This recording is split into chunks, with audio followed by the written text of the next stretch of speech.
Probably should just mark, there's a little mark on that plate there, just to make things easier to see on the camera.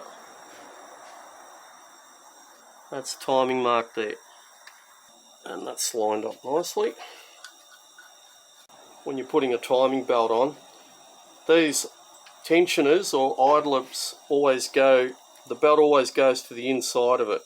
There'll be another one here, another one there. Easier way to remember. Now we've got to make sure that that timing belt, or the marks on the timing belt, haven't moved, and we've got to line all these other ones now.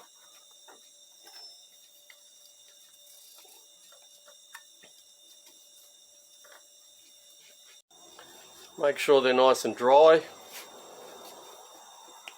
You usually get all these in the kit if you've got a new timing belt kit. Just need a 14mm.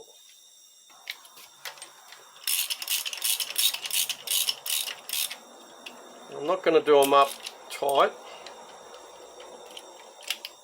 The belts are a lot easier to put on if they're a little bit loose, so you can just sort of tilt those idler gears or pulleys.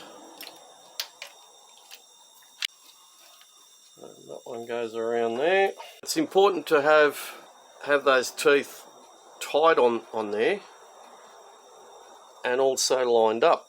So this one here, this one doesn't move, so you need to have it tight there, tight around there, tight around that one. Then it goes over the top of this one, like that. And now we need to, this is a tricky one. Let's move the whole thing. Jump the tooth. Just keep your hand on there. In the car this is very difficult to do, and quite often people muck it up. So that one's too loose there, so you can see we need to go an extra tooth there. So this is nice and tight. Yeah, that one's nice and tight. Or you can get little clamps and just clamp them there. That's tight. So that's all where it should be. Let it go. Let that go. So we're lined up, balance shaft, everything. Just put your finger on there. Just keep pulling that way. These are lined up. And now we can put this tensioner in. Now I haven't put, we're just going to let the weight of the pulley just pull down like that. We haven't put the tensioner in yet. You can let that go. And there we go. So you can see what I mean when you're putting these belts on. It always goes around the inside of, well, on these particular motors anyway, it goes around the inside of the idler pulleys, around the inside and around the inside. So that's the easy way to remember. We've got the tensioner. You'll notice the tensioner has a little hole in there. So what you can do is you can clamp that down in your vise and put a punch right through just to hold that piston down until you tighten it up, and then you pull the punch out and that'll put the pressure back on here. It's in your vise, just go slowly because it is like it's hydraulic. If you just clamp it, force it, you'll end up bending that shaft. And you can see I've got the punch in. I haven't got it all the way in, so it's easy to pull out. And now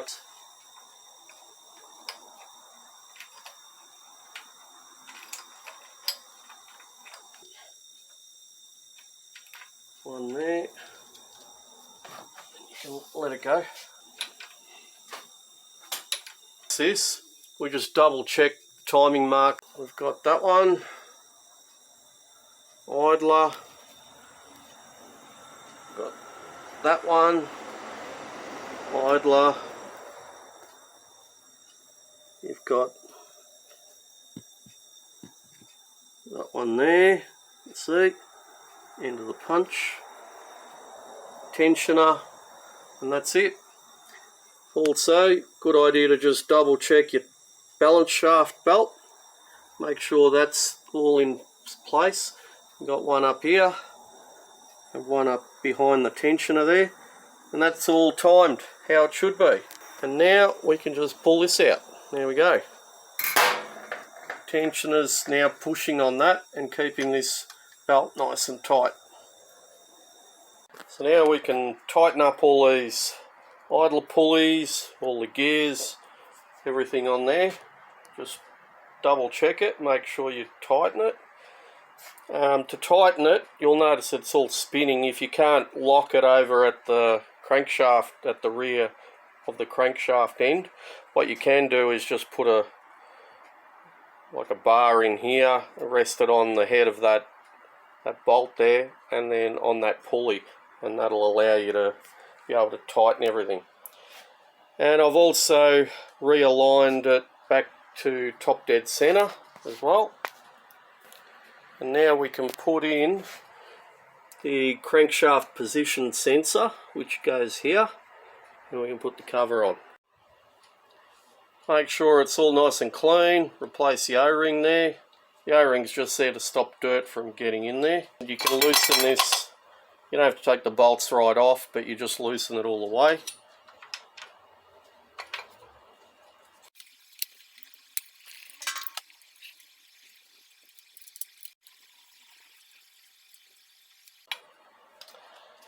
And we can just leave that there out of the way. This little bracket goes on there on the cover. Got the bottom or the lower timing belt cover there. You'll notice it's got quite a few bolt holes there. All of these are the short ones and the top two are the longer bolts.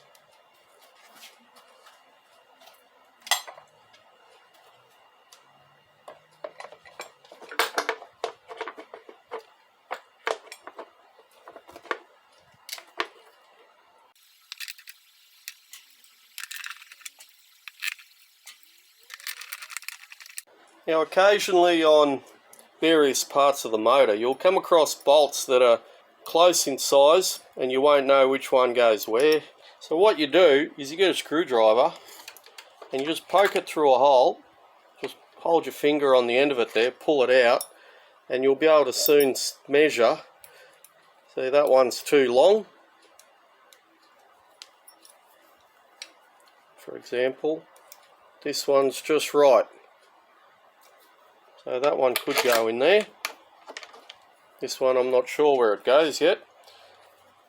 But you'll come across that problem quite often. And it's important that the bolt is a little bit shorter than the depth of the thread, especially if it stops inside the housing. If you keep tightening it, sometimes you can actually crack the casing or the housing or whatever you're tightening it into. So be aware of that. And I've just put that bracket there loose where these plugs are.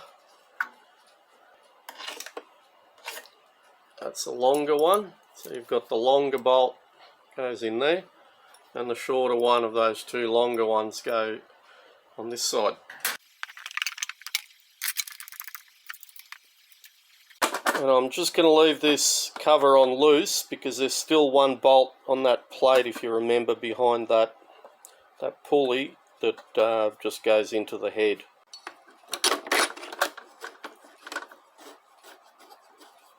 And there's also a short little bolt that goes on the back of that, but I'm not going to put that in until we put that top bolt that goes through that cover plate on the head.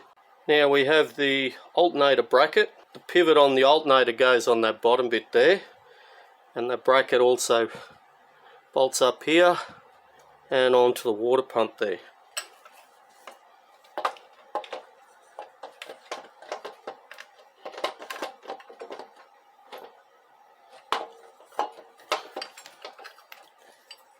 Now it is a precise fit.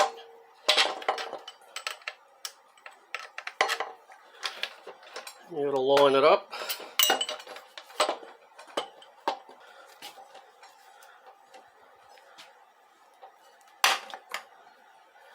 There we go. power steering pump comes up here.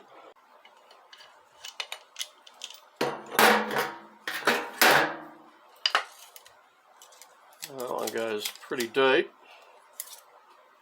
really deep. And this one does, oh, that one goes deep as well. We've got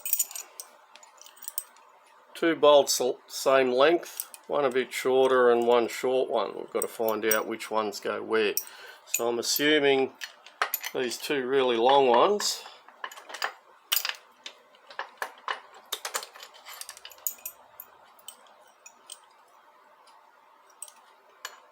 go through there.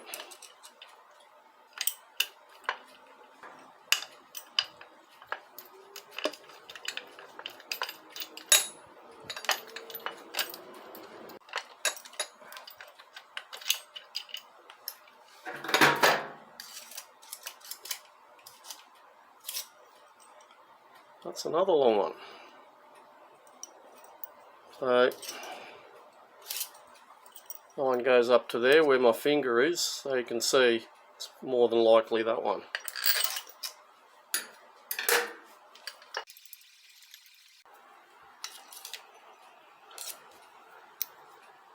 And it looks like that one goes on one of those. There's another one here, but I'd say that power steering bracket, the bolt's up there as well.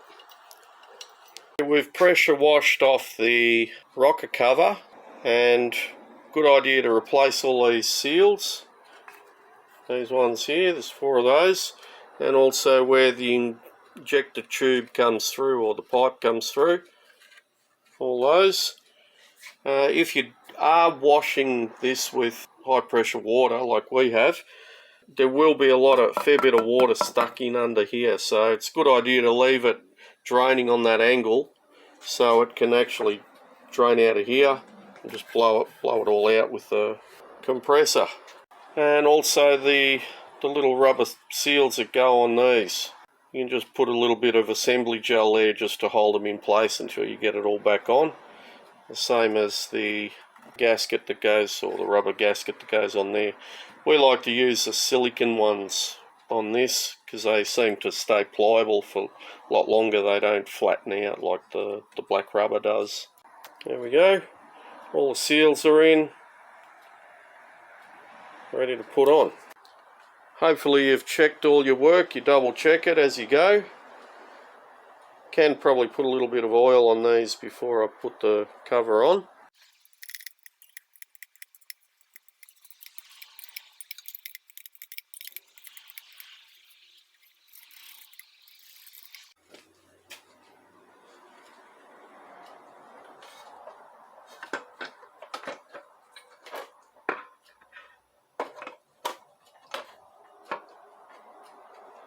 Now getting the injectors over those seals is a little bit tricky over here.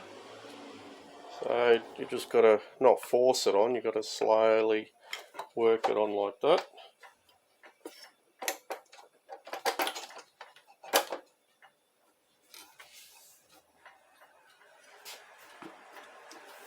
And there we go.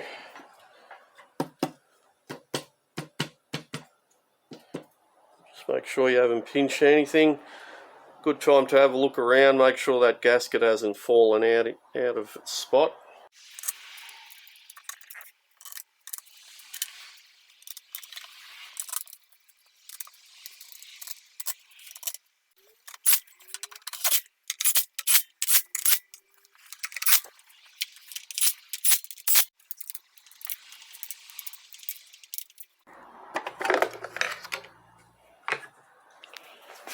And we've got that bolt that goes into the head as well, just there.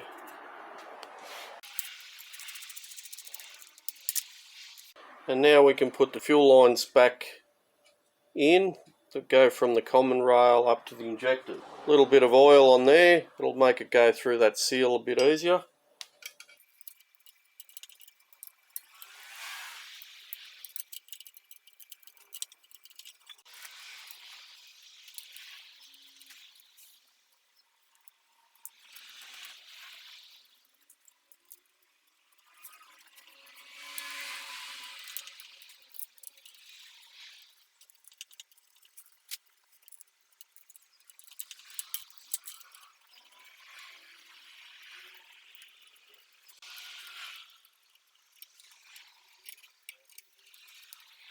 We're up to the manifold there. So we've cleaned it all thoroughly. You can get the way we clean these, sometimes you get a long spring, flexible spring, and you can just poke it through there with degreaser and it'll knock off a lot of that carbon before you flush it, clean it all out. Don't forget your gaskets. You've got gaskets here, gaskets there.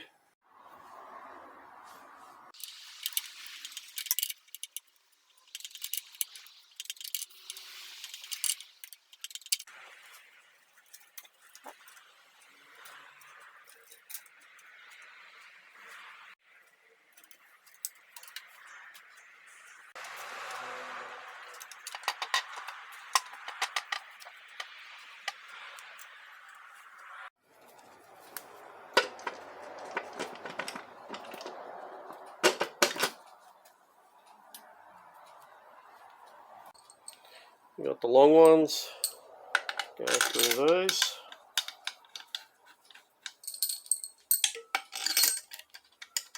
Looks like a shorter one.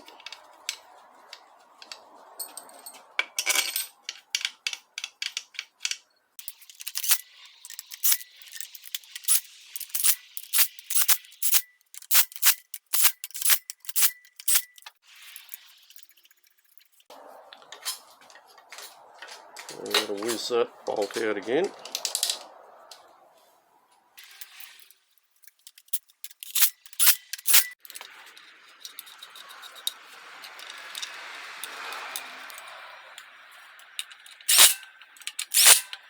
And this pipe on the EGR.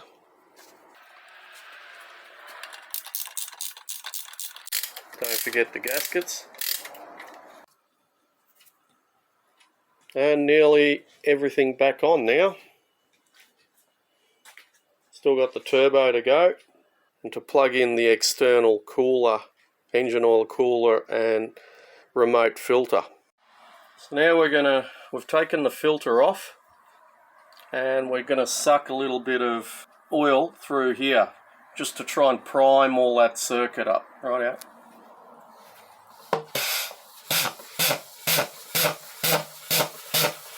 There we go. You can see the oil's going through now. Yep. That'll do. And we'll also put a bit of oil in the filter. The motor's on its side now, so we just want to try and prime it. You have to fill it right up to the top, but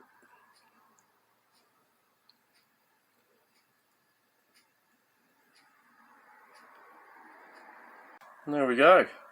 We had oil coming out of that little port for the sender switch. Now, in hindsight, probably if we took off that little Allen key head plug there and just filled it through there, it might have done the same sort of trick. So we've just spun it a bit by hand, just hopefully trying to get a bit more oil up into the top part of the motor. And we had oil coming out of the oil sender, filled the filter up and vacuum primed it as much as we could. Make sure you've got your dowel pins in, bit of grease. Good idea to just put the bell housing bolts on that plate just to guide it so it aligns that plate before you put the transmission back on, or put the motor back onto the transmission. Bit of grease in there where the converter spigot goes on.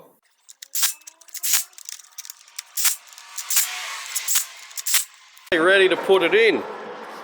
Good idea to make sure that the torque converter is all the way in before you push it on.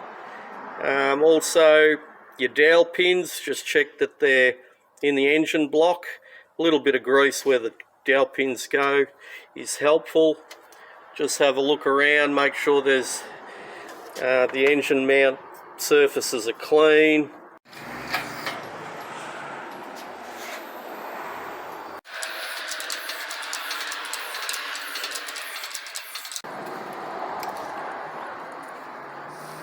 Going in okay. It's got to actually go under this part here, so it's sort of got to tuck under it.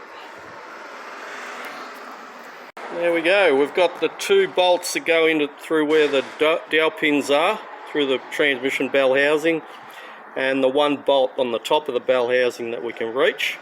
Once you've got that bell housing all the way in, you want to just check your torque converter, make sure it's nice and loose. We've checked all that. It's just sitting on those engine mounts. We haven't got any bolts on.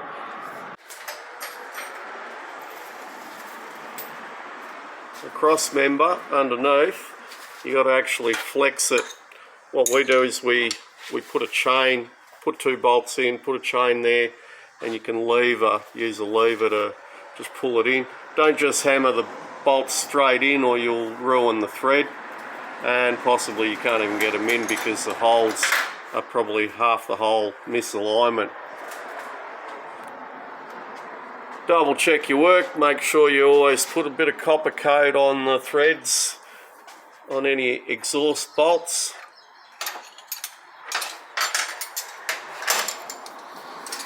Just making sure you double check all your work. We've got, we did a bit of work underneath, got the engine mounts on, bell housing bolts on, the transmission cooling line, and now we're just going to start from the firewall and just work around slowly, and then other side, start at the firewall and move around, putting the radiator in and all this business in last. All back together. We haven't put the airbox on yet. We've just plugged in the sensor there, and we haven't put the CAT or the DPF exhaust. We're just going to briefly start it up, and we haven't put the intercooler hoses on as well. You want to make sure you've got coolant, engine oil's right, transmission oil, all your fluids, everything, power steering if you've disconnected it. We're just going to just briefly start it. So I've just got this plugged in. No intercooler hoses, no exhaust, nothing. We've got water in there. I've been pumping this until we try and get as much air out of it as we can, and I'm constantly going to keep pumping that. Rightio, just start it for 5-10 seconds max, if it starts. Yep.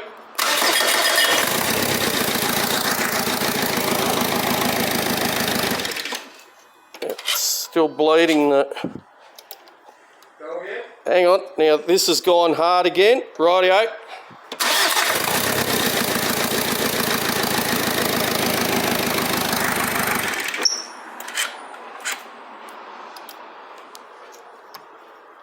I'll just check the water. I think that's gone through again. Hang on.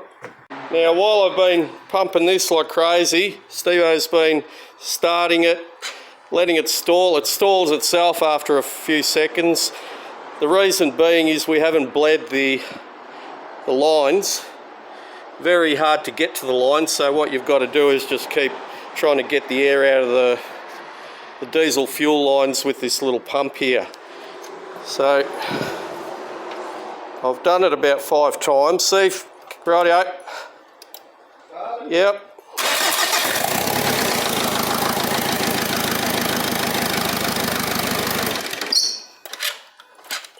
Yeah, go again, it's pumped it up.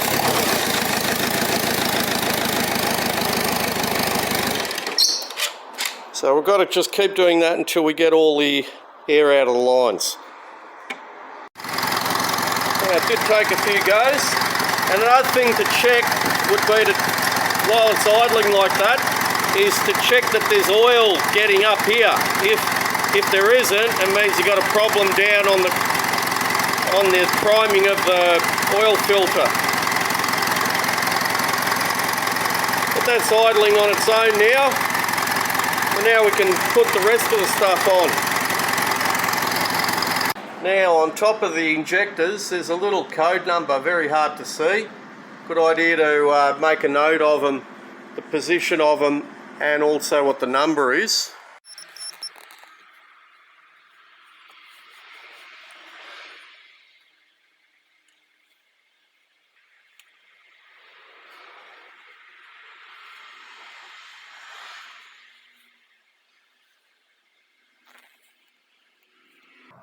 and we go into the injector riding.